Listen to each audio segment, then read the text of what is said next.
ಹೊದ್ದುವುದು ಫಲ್ಗುಣನ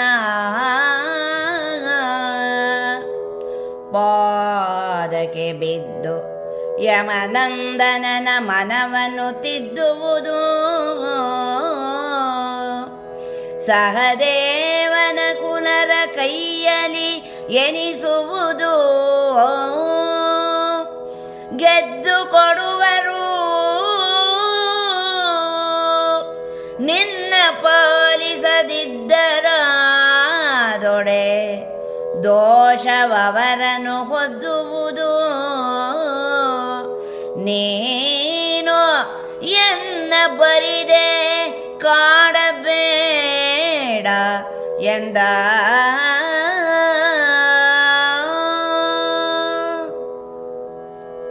ವಿರಾಟ ಪರ್ವದ 3ನೇ ಸಂಧಿಯ 51ನೇ ಪದ್ಯ. ಮುಂದುವರೆದು ಭೀಮ ನುಡಿತಾ ಇದ್ದಾನೆ. ಹೊದ್ದುವುದು ಫಲುಗುಣನ ಪಾದಕ್ಕೆ ಬಿದ್ದು ಯಮನಂದನನ ಮನವನ್ನು ತಿದ್ದುವುದು ಸಹದೇವ ನಕುಲರ ಕೈಲೆನಿಸುವುದು. ಈ ಮಾತುಗಳು ಅವನ ಬಾಯಿಂದ ಬರ್ತಾ ಇದೆ. ನೀನು ಕಷ್ಟಗಳು ಬಂದಾಗೆಲ್ಲ ನನ್ನ ಹತ್ರನೇ ಬರ್ತೀಯಲ್ಲ, ಯಾಕೆ ಹಾಗೆ? ಈಗ ನೀನು ಒಂದು ಕೆಲಸ ಮಾಡು, ಫಲುಗುಣನ ಹತ್ತಿರಕ್ಕೆ ಹೋಗು, ಅವನನ್ನು ಸಮೀಪಿಸು, ಅವನನ್ನು ಕೇಳ್ಕೋಬೇಕಾದ್ರೆ. ಅವನು ವೀರನೇ ಅಲ್ವಾ? ಹಾಗೆ ಪಾದಕ್ಕೆ ಬಿದ್ದು ಕಾಲಿಗೆ ಬಿದ್ದಾದರೂ ನೀನು ಆ ಧರ್ಮರಾಯನನ್ನು ಒಲಿಸ್ಕೊಳ್ಬೇಕು, ತಿದ್ದಬೇಕು ಅವನ ಮನಸ್ಸನ್ನು. ನೀನು ಆ ಕೆಲಸವನ್ನು ಮಾಡು. ಇಲ್ಲವೋ ಇನ್ನೂ ಇಬ್ಬರಿದ್ದಾರಲ್ಲ ಸಹದೇವ ನಕುಲರು, ಅವರ ಕೈಲೆನಿಸುವುದು. ಅವರ ಕೈಲೂ ಕೂಡ ಸಾಧ್ಯ ಆಗ್ತದೆ, ಅವರೂ ವೀರರೇ. ಅವರ ಕೈಲಿ ಆ ಕೆಲಸವನ್ನು ಮಾಡಿಸ್ಕೋ. ಗೆದ್ದು ಕೊಡುವರು ನಿನ್ನ ಪಾಲಿಸಲು ಅಂದರೆ ನಿನ್ನನ್ನು ಏನು ಮನಸ್ಸಿನ ಬಯಕೆ ಇದೆಯೋ ಅದನ್ನು ಅವರು ಮಾಡಿಕೊಡ್ತಾರೆ, ಗೆದ್ದು ಕೊಡ್ತಾರೆ ನಿನಗೆ. ಹಾಗೆ ಅವ್ರು ಯಾರೂ ಕಾಪಾಡಲಿಲ್ಲ ಅಂತ ಹೇಳಿದ್ರೂ ಕೂಡ ಆ ದೋಷ ಅವರಿಗೆ ತಾಗುತ್ತದು. ಆದ್ದರಿಂದ ನೀನು ವ್ಯರ್ಥವಾಗಿ ಪ್ರತಿ ಬಾರಿ ಕೂಡ ನನ್ನ ಹತ್ತಿರ ಬರಬೇಡ. ನೀನು ಎಲ್ಲ ಕಷ್ಟಗಳಲ್ಲೂ ಕಾಪಾಡು ಅಂತ ಹೇಳಿ ನನ್ನ ಹತ್ತಿರ ಬಂದುಬಿಡಬೇಡ. ಇನ್ನೂ 4 ಜನ ಇದ್ದಾರೆ ನಿನ್ನ ಪತಿಯರೇ, ಅವರೆಲ್ಲ ಕೂಡ. ಅವರನ್ನು ಹೇಗಾದರೂ ಮಾಡಿ ಒಲಿಸ್ಕೋ, ಅವರ ಹತ್ರ ನಿನ್ನ ಕೆಲಸವನ್ನು ಮಾಡ್ಕೋ. ನನಗೇನು ಬೇಸರ ಇಲ್ಲ. ನನ್ನನ್ನು ಯಾಕೆ ಪದೇ ಬಂದು ಬೀಡಿಸ್ತೀಯ ನೀನು ಅನ್ನುವಂಥ ಒಂದು ಬೇಸರದ ನುಡಿಗಳನ್ನು ದ್ರೌಪದಿಯಲ್ಲಿ ತೋಡ್ಕೊಳ್ತಾ ಇದ್ದಾನೆ. ಅಂದರೆ ಎಲ್ಲೋ ಮನಸ್ಸಿನಲ್ಲಿ ಅವನಿಗಿದೆ, ಕಷ್ಟಕ್ಕೆ ಮಾತ್ರ ನಾನು ಬೇಕು, ಉಳಿದದಕ್ಕೆ ನಾನು ಬೇಡವೇ ಇವಳಿಗೆ ಅನ್ನುವ ಭಾವ ಎಲ್ಲೋ ಅವನನ್ನು ಕಾಡ್ತಾ ಇತ್ತೋ ಏನೋ. ಅವನ ನೋವನ್ನು ಕೂಡ ಹೇಳ್ಕೋಬೇಕಿತ್ತು. ಕೈಲಾಗದವನು ಅಲ್ಲ ನಾನು ಮಾಡಬಲ್ಲೆ, ಆದರೆ ಒಂದು ಕಟ್ಟು ಬಿದ್ದಿದ್ದೇನೆ, ಅಣ್ಣನ ಆಜ್ಞೆಗೆ ಕಟ್ಟು ಬಿದ್ದಿದ್ದೇನೆ, ನಾನು ಏನು ಮಾಡಲಿಕ್ಕೆ ಸಾಧ್ಯ ಆಗ್ತಿಲ್ಲ. ನೀನು ಪ್ರತಿ ಬಾರಿ ನನ್ನನ್ನೇ ತಿವಿತೀಯಲ್ಲ, ಯಾಕೆ ಅನ್ನುವಂಥ ನೋವಿನ ಮಾತುಗಳಿಗೆ ಉತ್ತರವನ್ನು ಕೊಡೋ ರೀತಿಯಲ್ಲಿ ಅವರುಗಳ ಕಡೆಗೆ ಬೆಟ್ಟನ್ನು ತೋರಿಸ್ತಾ ಇದ್ದಾನೆ ಭೀಮ. ಗಂಡಗರ್ವವ ನುಡಿಯೆವೋ ಎಮ್ಮಯ ದಂಡಿತಾನದು ಬೇರೆ, ನಾವು ಈ ಭಂಡತನದಲ್ಲಿ ಬದುಕಲರಿಯವು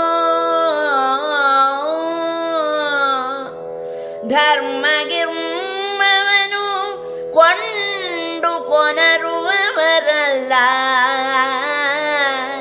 ರಾಯನನು ಅಂಡಲೆದು ಕೀಚಕನ ತಲೆಯನು ಚೆಂಡನಾಡಿಸು ರಮಣಿ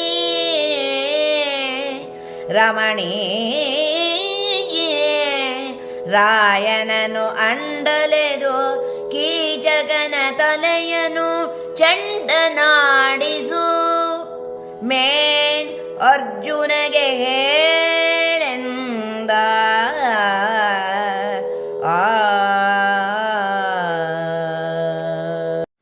ವಿರಾಟ ಪರ್ವದ 3ನೇ ಸಂಧಿಯ 52ನೇ ಪದ್ಯ. ಭೀಮ ಹೇಳ್ತಾ ಇದ್ದಾನೆ ಈಗ ಅಲ್ಲಿ ತನ್ನ ಬಗ್ಗೆ ಒಂದಷ್ಟು ಹೇಳ್ತಾನೆ ಆತ.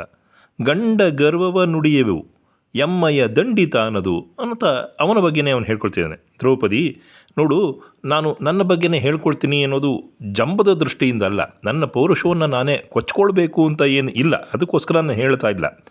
ನಮ್ಮ ವಿಧಾನವೇ ಬೇರೆ, ನಮ್ಮ ರೀತಿಯೇ ಬೇರೆ, ನನ್ನ ನಡವಳಿಕೆಯ ರೀತಿಯೇ ಬೇರೆ. ಇದು ನೀನು ಅದನ್ನು ಕಂಡಿದ್ದೀಯ. ಚಿಕ್ಕ ವಯಸ್ಸಿನಿಂದ ನಾವು ಹೇಗೆ ನಡ್ಕೊಳ್ತಿದ್ವಿ ಅನ್ನೋದು ನಿನಗೆ ಗೊತ್ತಿದೆ, ಹಿರಿಯರ ಬಾಯಿಂದ ಕೇಳಿದ್ದೀಯ.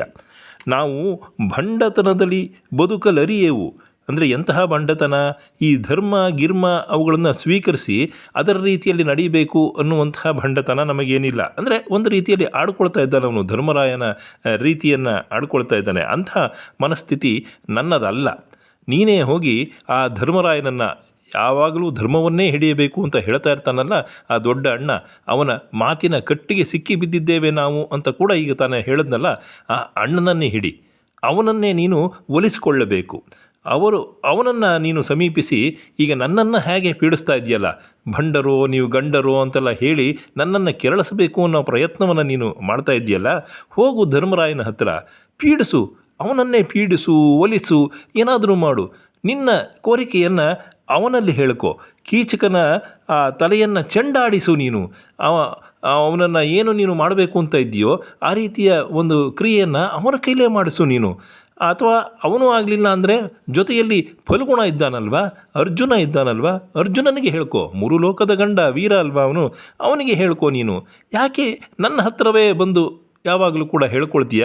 ನಮ್ಮದು ಬೇರೆ, ಅವರ ಕ್ರಿಯೆ ಬೇರೆ. ನಾನು ಭಂಡತನದವನಲ್ಲ, ನಾನಿದ್ದರೂ ಏನಿದ್ರೂ ನೇರ ನಾನು ವರ್ತಿಸುವಂಥವನು. ನೀನು ಆ ಧರ್ಮದ ದೃಷ್ಟಿಯಿಂದ ಮಾಡುವವ್ರನ್ನೇ ನೀನು ಹೋಗಿ ಕೇಳ್ಕೊಳ್ಳಮ್ಮ ಅಂತ ಹೇಳಿ ಅವಳನ್ನು ಅವರ ಕಡೆಗೆ ಒಲಿಸ್ಕೊಳ್ಳಿಕ್ಕೆ ಪ್ರಯತ್ನವನ್ನು ಮಾಡ್ತಾ ಇದ್ದಾನೆ.